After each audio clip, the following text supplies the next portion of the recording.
नमस्कार दोस्तों, आपका स्वागत है। हॉलीवुड की एक मूवी है दोस्तों जिसका नाम है इनटू द वाइल्ड। ये जो फ़िल्म है सच में मतलब देखने लायक है।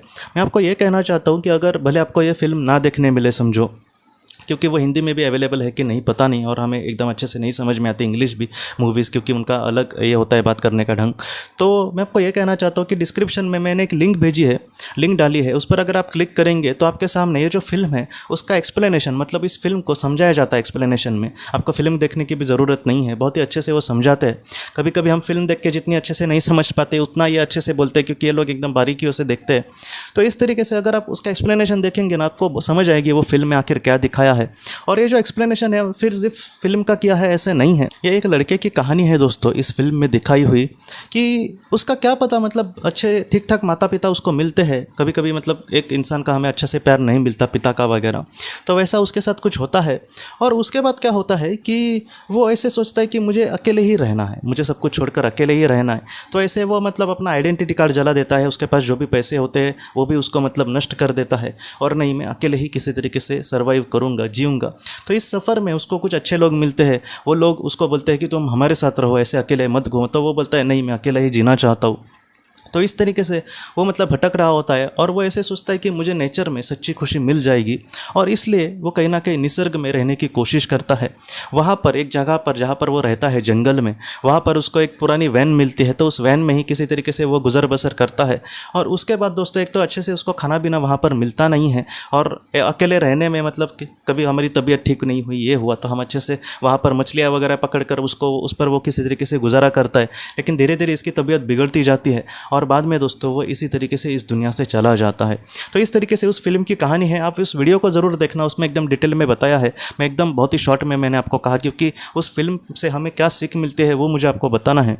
इस फिल्म में कुछ इस तरीके से दिखाया है कि एक इंसान अपने लाइफ से परेशान मतलब होता है, या फिर एकांत में जीना चाहता है। वो सोचता है कि मुझे नेचर में सच्ची खुशी मिलेगी, और वो नेचर के एकदम करीब जाता है, लेकिन फिर भी वहाँ पर उसको सच्ची खुशी नहीं मिलती। वहाँ पर उसके सामने धीरे धीरे मतलब एक स्लो पॉइजन जैसी एक मृत्यु ही आती है। तो इन सारी चीज़ों से हम क्या सीखें? सबसे पहली बात दोस्तों, मैं खुद की ही बात करता हूँ कि एकदम बड़ा मेरे सामने कोई दुख है ऐसी बात नहीं है, लेकिन फिर भी मुझे भी बहुत बार लगता है कि एकांत में जीना अच्छा, इन सारी चीज़ों को छोड़कर कहीं पे हम शांति से जिए, किसी से अटैच ना रहे, बस एक मतलब परमेश्वर का ध्यान करे या फिर उससे मिलने की कोशिश करे। तो इस तरीके से हम सोचते हैं। मुझे लगता है कि आप में से बहुत सारे लोग सोचते होंगे, क्योंकि ये जो जीवन है बहुत बार ऐसे मतलब चीज़ों को हमारे सामने लाता है कि ये क्या है, पैसों से चलते रहना, आज का दिन मतलब ये महीना अच्छा गया तो अगला महीना कैसे जाएगा, कल का हमें पता नहीं, कुछ मतलब लेना हो तो 10 बार सोचना पड़ता है आगे क्या होगा। तो इन सारी चीज़ों से दोस्तों हमें मतलब यही लगता है कि क्या ये ज़िंदगी है, और इसलिए हमें ये सोचता है हम लोग, हमारे मन में कुछ ऐसी बातें आती है कि सब छोड़कर मैं कहीं पर शांति से बैठूँ। और कुछ लोग ये बोलते हैं कि सब कुछ छोड़कर हम नेचर में जाके शांति से बैठे, तो हमेशा ही वहाँ पर जाकर हमारे सामने खुशियाँ आएंगी, ऐसा नहीं है। हाँ, मुझे पता है कि ऐसे हम सोचते हैं, लेकिन ऐसा तो कोई बहुत ही कम लोग करते होंगे। 100 लोगों के मन में ऐसे विचार आते होंगे, तो एक दो ही कुछ लोग ऐसा मतलब सच में करते होंगे, जैसे वो लड़का। लेकिन ज़्यादातर लोग अपने ही जीवन में होते हैं। तो नेचर जो है क्या, वो सच्ची खुशी हमें नहीं देता। नेचर हमें सच्ची खुशी दे सकता है दोस्तों, लेकिन एक थोड़े समय के लिए। जैसे मैं अपना कुछ काम कर रहा हूँ, बाद में एक संडे का या फिर कोई ऐसा एक दिन जहाँ पर मैं फ्री रहूँगा, वहाँ पर मैं समंदर के सामने बैठा रहूँ, या फिर वहाँ पर हम कहीं पे मतलब जंगल में ऐसे दोस्तों के साथ थोड़ा सा घूम कर आए, हमें थोड़ा सा ट्रैकिंग वगैरह करें तो थोड़ी सी चीज़ें हमें पता चलती है, थोड़ी सी कसरत होती है, थोड़ा सा हम नेचर को मतलब पास जाते हैं। तो ऐसे जाकर फिर से घर पर आना ये ठीक है नेचर के लिए, लेकिन हमेशा हम वहीं पर रहेंगे, वहाँ पर एकांत में अपने आप को ढूंढेंगे, हम ध्यान करेंगे, तो इन सारी चीज़ों से हो सकता है कि वैसी खुशी हमें ना मिले। क्योंकि इस लड़के ने भी वही सोचा था कि मुझे सच्ची खुशी वहाँ पर मिलेगी, लेकिन उसको नहीं मिली। वो बाद में इसने मतलब बुरी अवस्था में चला गया कि वो किसी को मदद के लिए वहाँ पर पुकार भी नहीं सका, क्योंकि जंगल में मतलब नेटवर्क वगैरह तो नहीं आता। बाद में कुछ शिकारी लोग वहाँ पर गए थे, तब उन्होंने वैन में उस लड़के को देखा और बाद में पुलिस को कहा था, तब उसके बारे में पता चला कि वो वहाँ पर बहुत दिनों से था, और बाद में वो मतलब चला गया इस दुनिया से, उसकी लाश वहाँ पर मिली।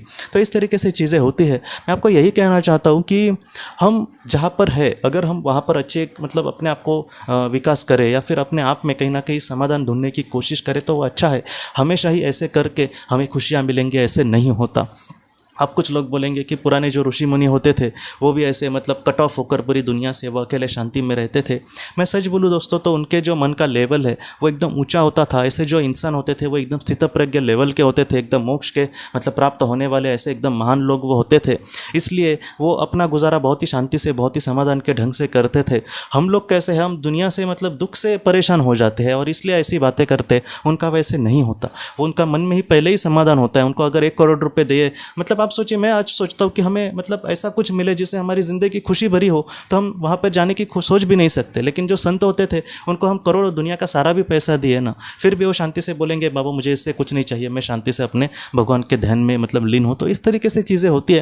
मैं आपको यही कहना चाहता हूँ कि कुछ जो बातें होती है वो सुनने के लिए अच्छी है कि नेचर में जाकर ऐसे ये करना वगैरह, लेकिन हमेशा ही वो बातें इतनी बड़ी खुशियाँ देंगे ऐसा नहीं है। और सब कुछ छोड़कर मैं वैसा ही करूँगा, ऐसी जो बात है थोड़े 10-15 दिन हो सकता है कि थोड़ा सा हमें कट ऑफ कर ले, लेकिन फिर हम मतलब फिर से हम मतलब समुदाय में ही आकर जीना पसंद करेंगे। क्योंकि इंसान जो है वो एक कहीं ना कहीं एक समुदाय में ही रहना वो पसंद करेगा, क्योंकि उसको जीने के लिए बहुत बार दूसरे की ज़रूरत पड़ती है दोस्तों। एक दूसरे की समझो ज़रूरत ना पड़े, लेकिन फिर भी उसको लगता है कि मेरा सुख दुख बांटने वाला कोई तो मेरा दोस्त हो, कोई तो मेरा अपना हो। तो इस तरीके से बातें होती है। मैं आपको यही कहना चाहता हूँ कि लाइफ में कितना भी दुख आए ऐसा कोई भी आप फैसला मत लेना, क्योंकि बहुत बार आगे कदम मतलब जब हम बढ़ाते हैं तो कभी कभी पीछे आने का रास्ता नहीं होता, जैसे उस लड़के का हुआ। इसलिए जितना हो सके दोस्तों नेचर में जाना, थोड़ा सा उसका आनंद लेना, बाद में फिर से हम थोड़े दिन के बाद अपने घर पे आए, शांति से जिए। इसी तरीके से हमें जीना है। और बड़े बड़े संत जो थे उन्होंने बहुत बार अपना रोज़ का मतलब उन्होंने शादी की, उनके बच्चे थे, सब कुछ अच्छा था और फिर भी उनको मोक्ष मिल गया। तो ऐसा जो इंसान है, ऐसा नहीं है कि हम मतलब इस व्याप में रह के या फिर इस दुख में रह के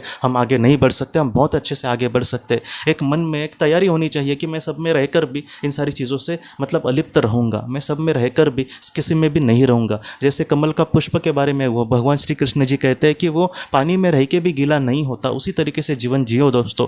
जीवन जीने में सारे अनुभव ले, लेकिन उस अनुभव में किसका भी प्रभाव अपने आप पर ज़्यादा मत डालने देना। ऐसा जो इंसान है मतलब जीवन जीते समय ही उसको मुक्ति का एहसास होगा। इसलिए जितना हो सके किसी और चीज़ में खुशियाँ ढूंढने से अच्छा है कि हम मन में इस तरीके से समाधान लाए कि हमारा कुछ बुरा हुआ फिर भी हमें उसका टेंशन नहीं आएगा, और अगर अच्छा हुआ फिर भी हम मन में कहीं ना कहीं समाधान ही लेकर चलेंगे। वो समाधान की जो खुशियाँ है दोस्तों वो सुख से भी बहुत कभी कभी बड़ी होती है। इसलिए जितना हो सके दोस्तों ऐसा जो इंसान है वो दुनिया में कभी भी हार नहीं सकता। ऐसा जो इंसान है वो कभी भी दुखी नहीं हो सकता। तो दोस्तों हम अपने अगले वीडियो में मिलते हैं। आप अपने परिवार का ख्याल रखना। आपका बहुत बहुत धन्यवाद। अगर आपने किसी अपने को खोया है और अगर आप किसी जेन्युइन भरोसेमंद थेरेपिस्ट की तलाश कर रहे जो आपके अपनों के संदेश आपको दे सके, तो आप इस नंबर पर व्हाट्सएप मैसेज कर सकते हैं। हम जितना हो सके आपको किसी अच्छे थेरेपिस्ट के बारे में बताने की कोशिश करेंगे जो आपको बहुत ही अच्छे से संदेश दे और आप अपने जीवन में आगे बढ़ पाए। आपका बहुत बहुत धन्यवाद।